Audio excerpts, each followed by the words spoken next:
Memórias de um Suicida, terceira parte, A Cidade Universitária, capítulo 17. Vinde a mim. Aníbal entrou a comentar a urgência de cada um de nós, como da humanidade inteira, quer do plano físico terreno ou do invisível inferior e intermediário, se reeducar sob a orientação das fecundas normas cristãs. Afirmou em análise sucinta, contrariando ideias que muitos de nós abrigavam,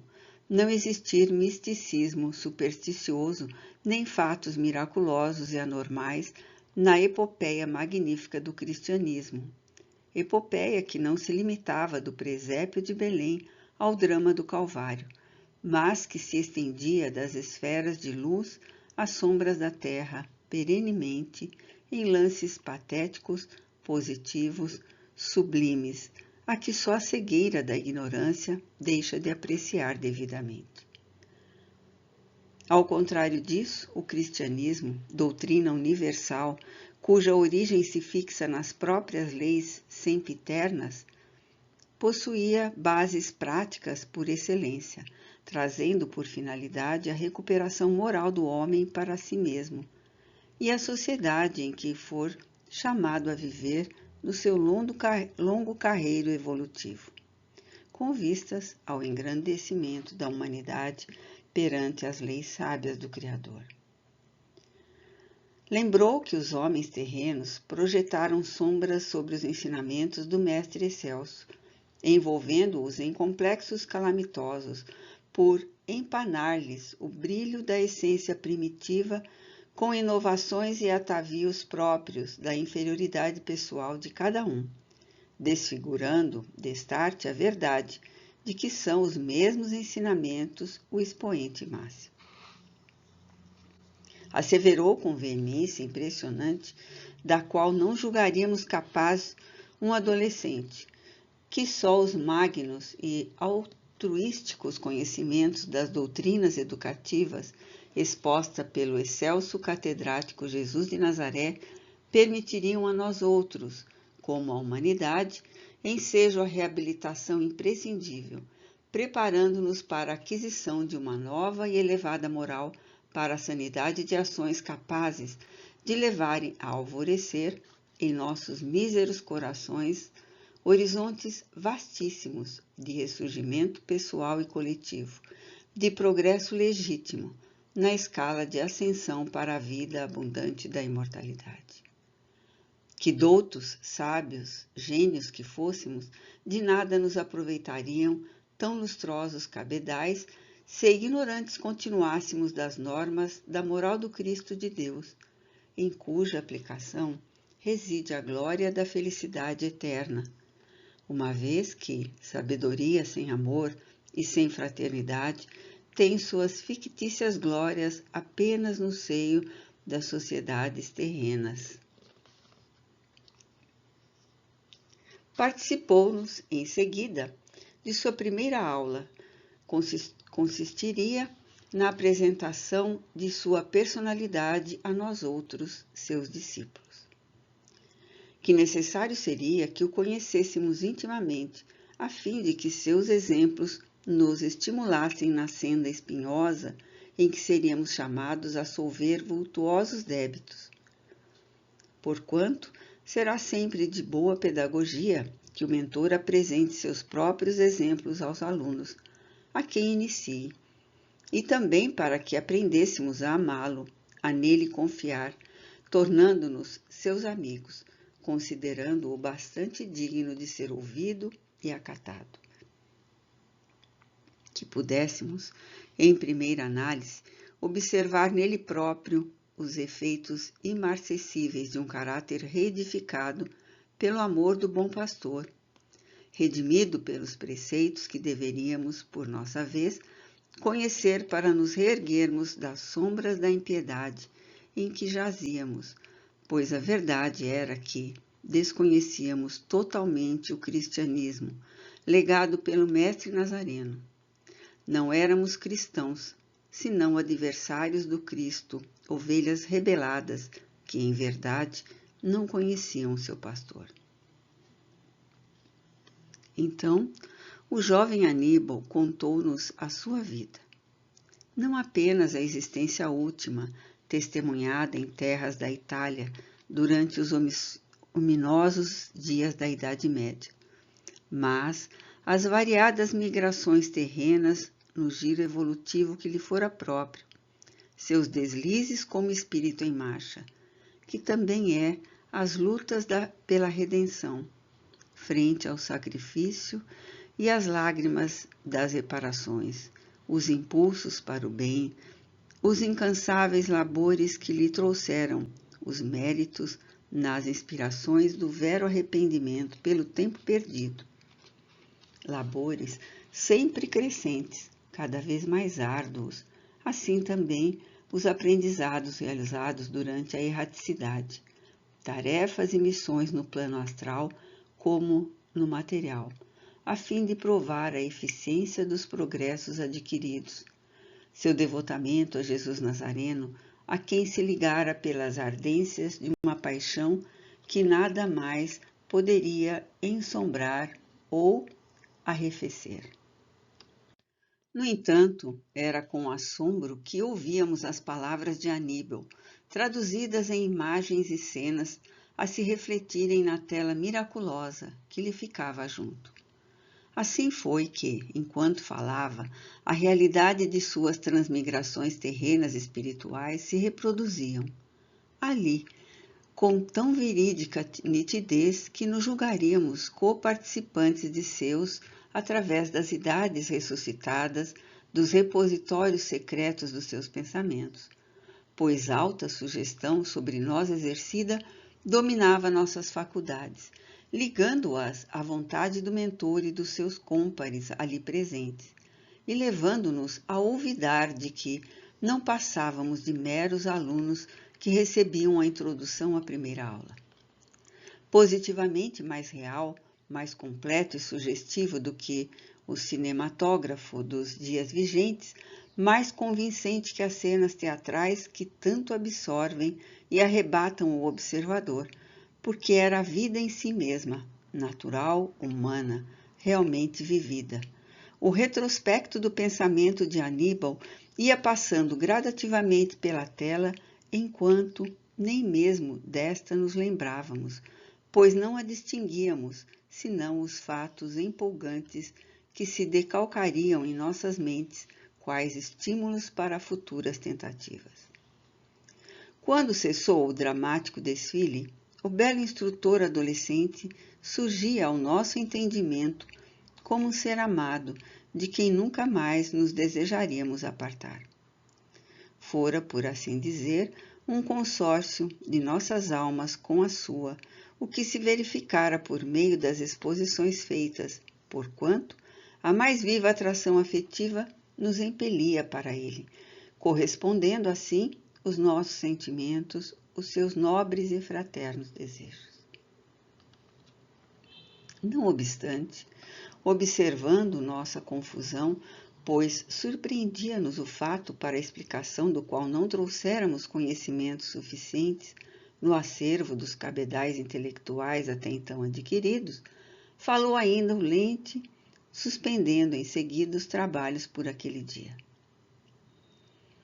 As cenas a que acabastes de assistir, deslizando sobre esta tela reprodutiva, que não é senão um espelho singular para vós desconhecido, no qual deixei que se refletisse minha própria alma, foram as minhas recordações, caríssimos discípulos, acordadas, intactas, vivas dos refolhos supremos da consciência. Todos os filhos do Altíssimo, ao viverem as existências planetárias como as espirituais, imprimem nos escaninhos da alma, nas camadas profundas da consciência, toda a grande epopeia das trajetórias testemunhadas, as ações, as obras e até os pensamentos que concebem. Sua longa e tumultuosa história encontra-se neles próprios gravada, como a história do globo, onde já vivemos, se acha arquivada nas camadas geológicas e eternamente reproduzida, fotografada, igualmente arquivada nas ondas luminosas do éter através do infinito do tempo. Por sua vez, o corpo astral envoltório que trazemos presentemente, como espíritos livres do fardo material, aparelho delicadíssimo e fiel, cuja maravilhosa constituição ainda não sois capazes de compreender, registra com nitidez idêntica os mesmos depósitos que a consciência armazenou através do tempo, arquivando-os em seus arcanos. Reflete-os ou expande-os conforme a necessidade do momento. Tal como fiz agora, bastando para isso a ação da vontade educada. Ora, se tivesseis educadas as faculdades da vossa alma, se cursando a universidade na terra, esclarecendo inteligências como homens que fostes, igualmente houvesseis cultivado os preciosos dons do espírito, assim vos apossando do sublimes conhecimento das ciências psíquicas. Além de não haver convosco a possibilidade de uma derrota produzida por suicídio, porquanto vós tereis colocado em planos muitas vezes superiores anos em que medram as paixões insânias que a este dão causa. Agora estaríeis à altura de compreenderes minhas expressões mentais sem o auxílio, por assim dizer, material desse aparelhamento que me fotografou e animou os pensamentos, as lembranças e recordações, reproduzindo-as para vós, tal como se acham arquivadas nos livros secretos do meu espírito. É uma operação melindrosa o que acabais de ver. Exige sacrifício por parte de quem atenta. Meus irmãos de ideal aqui presentes e meus discípulos forneceram-me fluidos magnéticos necessários à corporificação das imagens e à reprodução dos sons, a fim de que meu esforço não fosse demasiado. E envolvidos no ambiente dominado por ondas especiais de um magnetismo superior, que é o nosso principal elemento, vós mesmos vos sugeristes a convicção de que comigo vivestes minhas vidas, quando a verdade era apenas que assistíeis ao desenrolar do pretérito em meu ser depositado. Participo-vos em tempo, que não tardareis a conhecer as mesmas experiências, extraindo de vós mesmos o passado que ainda dormita, porque mantendes embrutecidos pelas repercussões chocantes do vosso estado de suicidas, dons da alma que nas entidades normais despertam com facilidade, tão logo ingressam na espiritualidade. Todavia, não competirá a mim o orientar-vos neste áspero e doloroso retrospecto. O conhecimento que, com o fato agora presenciado, adquiristes, comum nos planos da espiritualidade, mesmo vulgaríssimo, um dia enriquecerá as aquisições intelectuais e científicas da Terra, para galardão dos homens, por meio da ciência psíquica transcendental. Até lá, porém, haverá o homem de moralizar-se, desenvolver faculdades preciosas do espírito, as quais, no momento, ele ignora possuir, a fim de, só então, tornar-se digno de tão sublime aquisição, para que não venha a servir-se de um dom de natureza divina como instrumento de crimes e paixões subalternas, como há acontecido com outros valores sagrados que até hoje há recebido. Na própria terra, esse dom, cujo valor inestimável ainda é desconhecido às inteligências vulgares, foi exercido para as altas finalidades da educação das primeiras massas que se fizeram cristãs. Seria difícil fazer compreender o sublime alcance do Evangelho do Reino a criaturas simples e iletradas, apenas com o ardor da oratória, a magia do verbo. O Nazareno, compassivo e amoroso, senhor de poderes psíquicos incalculáveis para nós outros, dono da maior força mental que já nos foi dado, conceber, expondo suas formosas lições, criava cenas e corporificava-as, dando aos ouvintes maravilhados o esplendor de visões interiores que o seu pensamento fecundo e poderoso não se cansava de distribuir. É certo, porém, que nem todos aqueles que o ouviam estariam à altura de compreendê-lo. Mesmo dentre os escolhidos para lhe auxiliar o ministério redentor, houve quem não o compreendesse. Mas os outros, para quem ele representava a luz incorruptível da verdade, os simples, os sofredores sedentos de justiça e de esperança, os de boa vontade, destituídos de vaidade, em quem o egoísmo do século já não medrava, vibrando mais ou menos harmoniosamente com ele, seguiam-lhe as ondas criadoras do pensamento luminoso e absorviam o ensinamento exemplificado de todas as formas. Seus discípulos, do mesmo modo, ao falarem dele, inconscientemente projetavam recordações e pensamentos que, recolhidos pelos cooperadores espirituais, incumbidos de assisti-los, eram imediatamente corporificados, em sugestão poderosas para a visão do ouvinte sincero e de boa vontade, o qual passava, então, para não apenas a ouvir uma narração, mas a assisti-la e vê-la como se presente estivesse aos feitos sublimes do inesquecível Mestre. Assim também, caros discípulos, realizaremos nossas prelações a respeito da doutrina legada pelo Divino Instrutor, pois muito inspiradamente andou a direção desta colônia de reclusos, adotando tal método para a instrução de seus internos, por serem impossíveis, por meio dele, interpretações pessoais, conceitos errôneos, sofismas ou interpolações. A partir daquele dia, assistíamos periodicamente às aulas de Aníbal, iniciado que foi definitivamente o nosso preparo moral à luz das superiores doutrinas expostas pelo verbo imarcessível do Divino Messias. O catedrático explanou de princípio as causas da vinda de Jesus à Terra. Arrebatador desfile de civilizações passou gradativamente pela tela mágica, demonstrando aos nossos surpresos testemunhos a mais fecunda exposição das necessidades humanas, muitas das quais jamais havíamos tido ocasião de perceber. Sem a palavra messiânica, as sociedades terrenas, então, se nos afiguraram com efeito, como tão bem conceituava Aníbal de Silas, um mundo sem a aquecedora luz de um globo solar, um coração vazio da força impulsionadora da esperança. O mestre falava em suas narrativas, suas exposições magistrais, seus exemplos mais que convincentes, irresistíveis, e seu verbo entusiasta e ardente arrancavam do turbilhão poeirento dos séculos mortos, das idades desaparecidas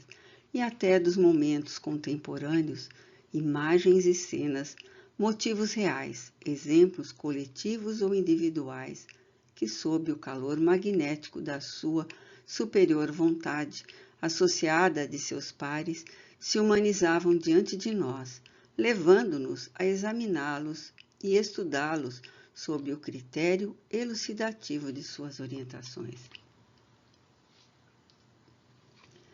Um curso superior e atraente de filosofia e análise comparada foi por nós iniciado então. E era empolgante, era belo e comovedor, com nosso emérito instrutor ressuscitarmos do silêncio dos séculos a existência das sociedades que se foram na sucessão das idades, seus costumes, suas quedas, seu heroísmo, suas vitórias. Ao nosso entendimento se apresentou a vida da humanidade desde os primórdios, fornecendo-nos o mais belo estudo que ousaríamos conceber, a mais fecunda elucidação que nossas mentes seriam capazes de abranger, porque a história magnífica do crescimento das sociedades que lutaram sobre a crosta do planeta, de falanges que ali iniciaram o próprio desenvolvimento moral e mental, que nasceram e renasceram muitas vezes e depois se foram atingindo ciclos melhores em outras moradas do universo. E assim, dando lugar a outras falanges, a outras humanidades, suas irmãs, as quais, por sua vez, lutariam também através dos renascimentos, trabalhando continuamente em busca do mesmo progresso, enamoradas do mesmo alvo, a perfeição. Entretanto, no discurso de tais exames, tantas eram as desgraças que descobriríamos para estudar tantos os sofrimentos, as prementes situações, os problemas indefinidos, os desnorteantes complexos engendrados pelo egoísmo com suas múltiplas feições apaixonadas, tão grandes as lutas da humanidade ignorante da própria finalidade, que impossível se tornou permanecermos indiferentes, qual o observador frio que estuda apenas o cadáver. Fazendo parte dessa sociedade terrena, dessa humanidade desgraçada, ímpia e sofredora, que desconhece Deus por preteri-lo às paixões, éramos solidários com os seus mesmos infortúnios, pois que também nossos, e pesada angústia infiltrava-se pelos meandros do nosso espírito, despertando ânsias inexprimíveis, estados mentais e alucinatórios inconcebíveis ao pensamento humano, como desejos sacrossantos de algo que nos libertasse das trevas e antes em que nos sentíamos tragados. Até que, em certa aula, por um dia ameno e harmonioso, em que palpitavam em nosso imo anseios vagos de esperanças, como promessas benditas que entornassem aleluias pelo nosso ser, Aníbal apresentou-nos a figura inconfundível, a figura inesquecível do meigo Rabi da Galileia, por meio das lembranças reproduzidas na tela magnética, com o colorido vivo e sedutor da realidade.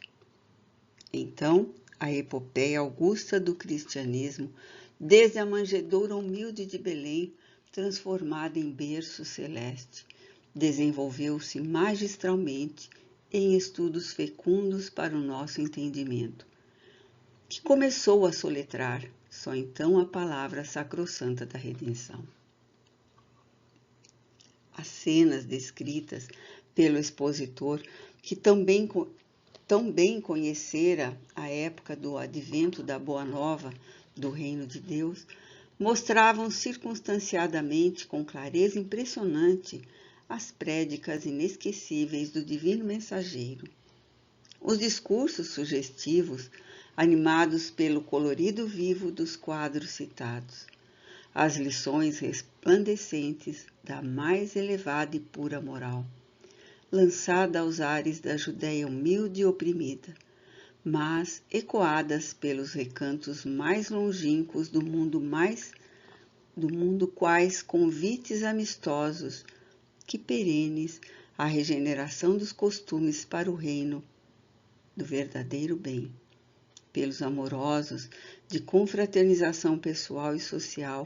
para a concretização de uma pátria ideal na terra, cujas normas de governo ele oferecia por intermédio de sua oratória impecável, de sua exemplificação na vida prática sem precedentes, como nas fulgurações imperecíveis daquela áurea doutrina, cujo alvo era a educação moral do homem, cuja finalidade era a sua exaltação para a glória da vida, sem ocasos da vida eterna na unidade com Deus. A imagem sedutora do enviado celeste gravou-se, por assim dizer, também em nossas mentes, em traços cativantes e indeléveis, tornando cada um de nossos corações sincero e enamorado do cristianismo, predisposto a aquisições morais sob suas benéficas inspirações.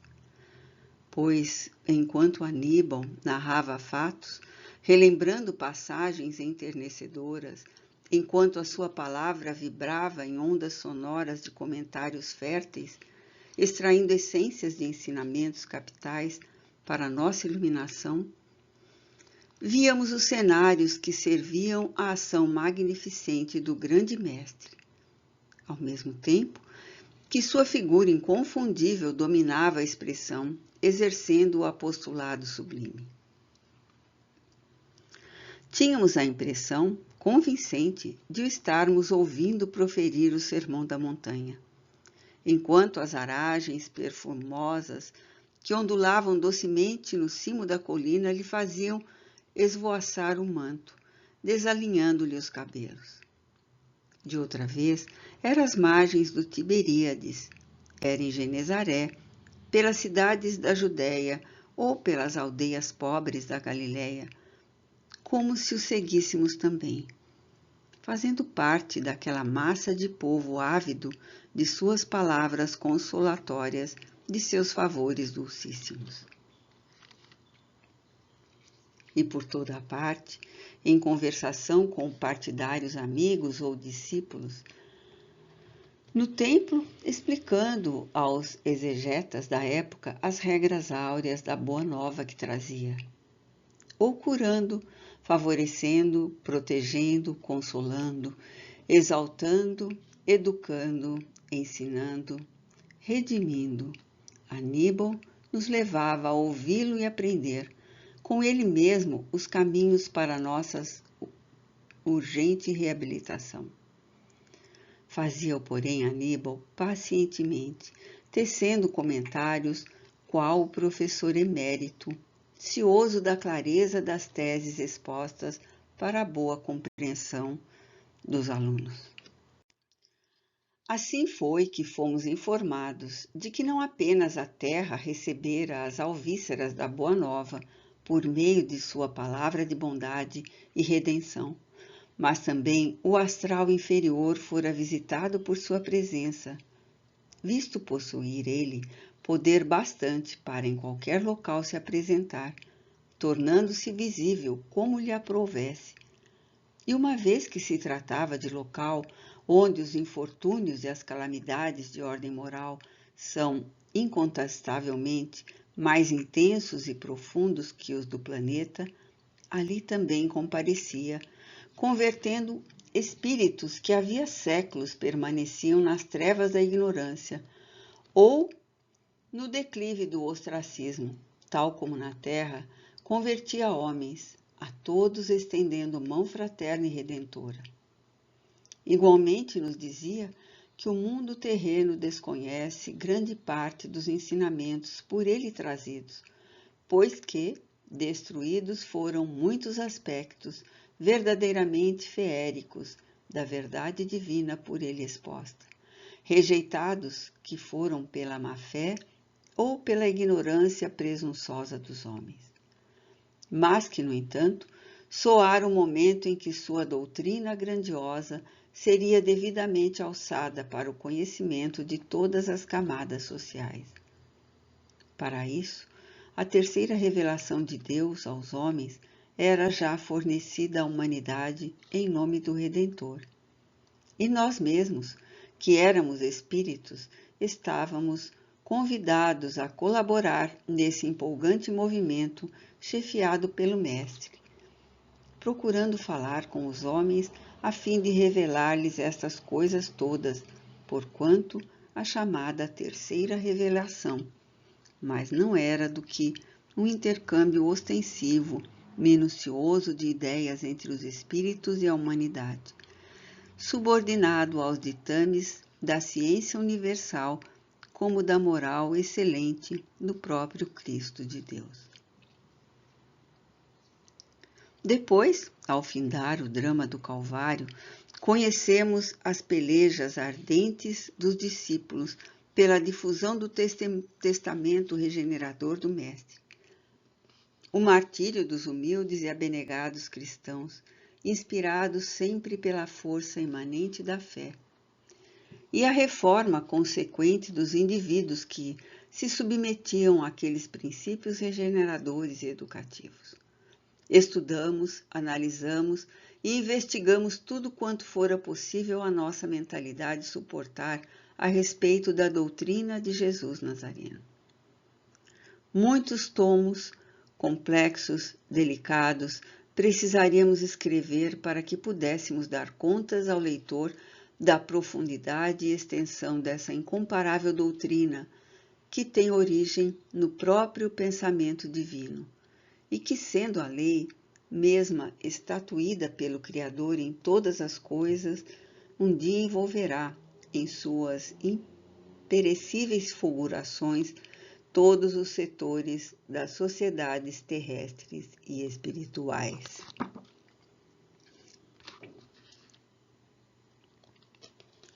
Sentíamos-nos atraídos e arrebatados. Só então compreendemos a razão da súbita transformação daquela Maria de Magdala, tão sedutoramente apontada no Evangelho do Senhor,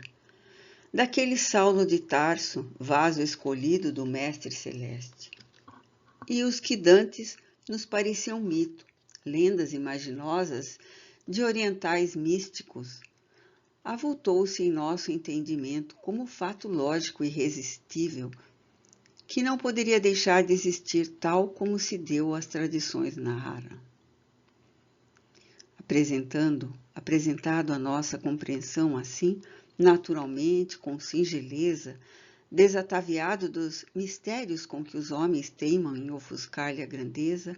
o enviado celeste impôs-se à nossa convicção realmente como o mestre por excelência, o guia incomparável, devotado ao superior ideal da regeneração humana através do amor, da justiça, do trabalho. Compreendemo-lo e amamo-lo, então, o necessário para nos abastecermos da fé e da esperança, qualidades indispensáveis ao espírito em marcha de progresso, as quais haviam séculos faltavam nos cabedais dos nossos corações. Esse admirável curso requeriu de nossa boa vontade e esforços e da abnegação do nosso preceptor espiritual longos anos de dedicação e estudos incansáveis, assim como de exemplificação e prática, visto ser a doutrina messiânica prática por excelência, confirmando-se invariavelmente através da vida cotidiana de cada adepto. Era a iniciação cristã rigorosamente ministrada, de forma a não nos deixar motivos nem ensejos para futuros deslizes nos campos da moral.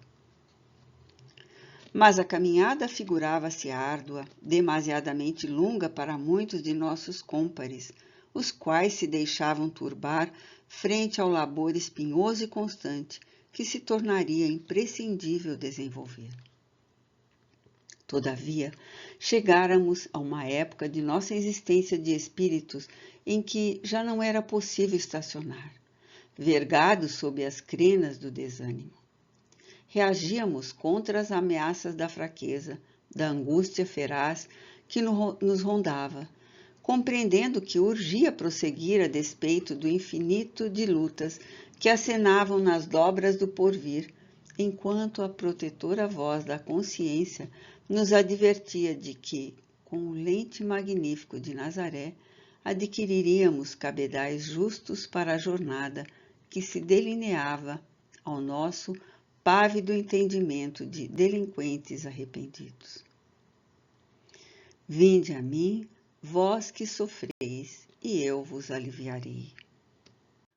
E nós atendíamos ao doce e irresistível chamamento e avançáramos e seguíamos Jesus Cristo, divino Redentor das almas frágeis e rebeladas, cumpria a promessa. Atraía-nos com seus ensinamentos sublimes, tornava-nos para seu redil e convencia-nos a perseverar em seus conselhos, provando-nos todos os dias por meio da transformação miraculosa que em nosso ser se operava, o caridoso interesse em desviar-nos da desgraça para encaminhar-nos à redenção. Empolgados por esse curso atraente que tanto alívio nos trouxera, esquecíamos os dramas penosos, o desequilíbrio das paixões que nos haviam desgraçado. Esquecíamos a terra e dela só lembrávamos graças a outros estudos que alternadamente éramos conduzidos a experimentar para a eficiência da preparação. Pois, como afirmamos acima, tínhamos aulas práticas nas quais testemunharíamos a eficiência do aprendizado teórico, antes de que as provas reais de uma nova encarnação terrestre nos conferisse a palma da reabilitação. Não raramente, recebíamos a visita, durante as arrebatadoras aulas que palidamente esboçamos, de outros antigos mestres de iniciação, os quais, apresentados pelo nosso catedrático, explanavam conceitos e apreciações sobre as doutrinas e normas cristãs, com uma ardência arrebatadora e sublime. Novos motivos para a instrução obtínhamos então, nunca menos belos nem menos agradáveis do que os que diariamente nos eram expostos. Vivíamos reclusos, era bem verdade. Continuava não existindo permissão para sairmos da colônia, a não ser em agrupamentos escoltados, nas turmas de aprendizes. Mas também não era menos verdadeiro que vivíamos rodeados de uma assistência seleta, no âmbito social de uma pleiade de educadores e intelectuais, cuja elevação de princípios ultrapassava tudo quanto poderíamos conceber. E porque compreendêssemos que tal reclusão era-nos como dádiva magnânima a auxiliar-nos o progresso, a ela nos resignávamos com paciência e boa vontade. Diariamente, ao entardecer, eram-nos permitidos recreios no grande parque da universidade. Reuníamo-nos então em grupos homogêneos e nos dávamos a conversações, comentários a respeito de nossas vidas e da situação presente. Nossas boas preceptoras, as vigilantes de cada grupo, geralmente tomavam parte em tais recreios, e até nossas irmãs dos departamentos femininos, o que nos permitiu alargar intensamente o número de nossas relações de amizade. Seria difícil, ao fim de 10 anos de internação no Instituto de Cidade Esperança, reconhecerem que nós outros, os vultos enfurecidos e trágicos do Vale Sinistro, aqueles mentecaptos ridículos, reproduzindo a cada instante o ato maléfico do suicídio e suas satânicas impressões. Acalentados pela esperança, aliviados pela magia envolvente do amor de Jesus, sob a inspiração de cujos ensinamentos ensaiávamos novo surto, éramos entidades que poderiam ser consideradas normais, não fora a consciência que tínhamos da própria inferioridade, de transfugas do dever, coisa que muito nos afligia e envergonhava, tornando-nos indignos em nosso próprio conceito e merecedores do auxílio de que nos rodeava. Às solenidades do Ângelus encontrávamo-nos frequentemente ainda no parque. Acentuava-se a penumbra em nossa cidade e nostalgia dominante envolvia nossos sentimentos. Do tempo, situado na mansão da harmonia, região onde se demoravam com frequência os diretores e educadores da colônia, partia o convite às homenagens que naquele momento seria de bom aviso prestarmos à protetora da legião a que pertencíamos todos, Maria de Nazaré. Pelos recantos mais sombrios da colônia, ressoavam então doces acordes, melodias suavíssimas entoadas pelas vigilantes. Era o momento em que a direção-geral rendia graças ao Eterno pelos favores concedidos, a quantos viviam sob o abrigo generoso daquele reduto de corrigendas, bendizendo a solicitude incansável do bom pastor em torno das ovelhinhas rebeldes, tuteladas da região de sua mãe amorável e piedosa. E era ainda quando ordens desciam de mais alto, orientando os intensos serviços que se movimentavam sob a responsabilidade dos dedicados servos da mesma legião. Todavia, não éramos obrigados a orar. Falo-íamos se o quiséssemos.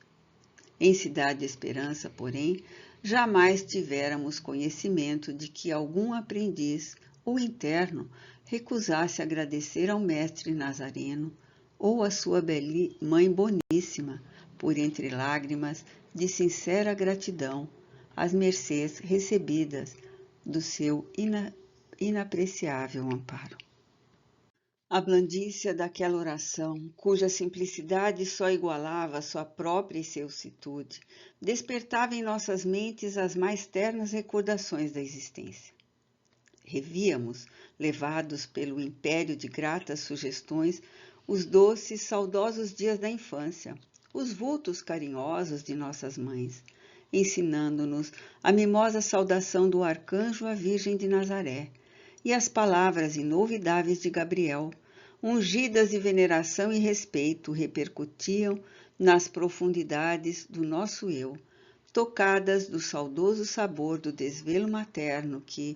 na vida planetária, jamais soubemos devidamente considerar. Chorávamos, e saudades muito pungentes da família e do berço natal, do lar que havíamos menosprezado e enlutado, dos entes queridos e amigos que feríramos com a deserção da vida, entornavam-se pelo nosso ser, predispondo-nos a grandes pesares sentimentais, como novas fases de remorsos dolorosos. Então orávamos, ali mesmo, na quietude envolvente do parque ou recolhidos a local determinado. Orávamos, sentindo em cada dia o ósculo de benefício, reconforto, vivificando nossas almas, tal se misericordiosos bálsamos refrescassem nossas consciências das excessivas ardências que se haviam rasgado em nosso ser pelas garras infames do suicídio, que nos deprimira e desgraçara à frente de nós mesmos. E de envolta com o refrigério, eis que se avolumavam a necessidade imperiosa de nos tornarmos dignos dessa misericórdia que nos amparava tanto. A necessidade dos testemunhos que a Deus provassem nosso imenso pesar por nos reconhecermos graves infratores de suas magníficas leis.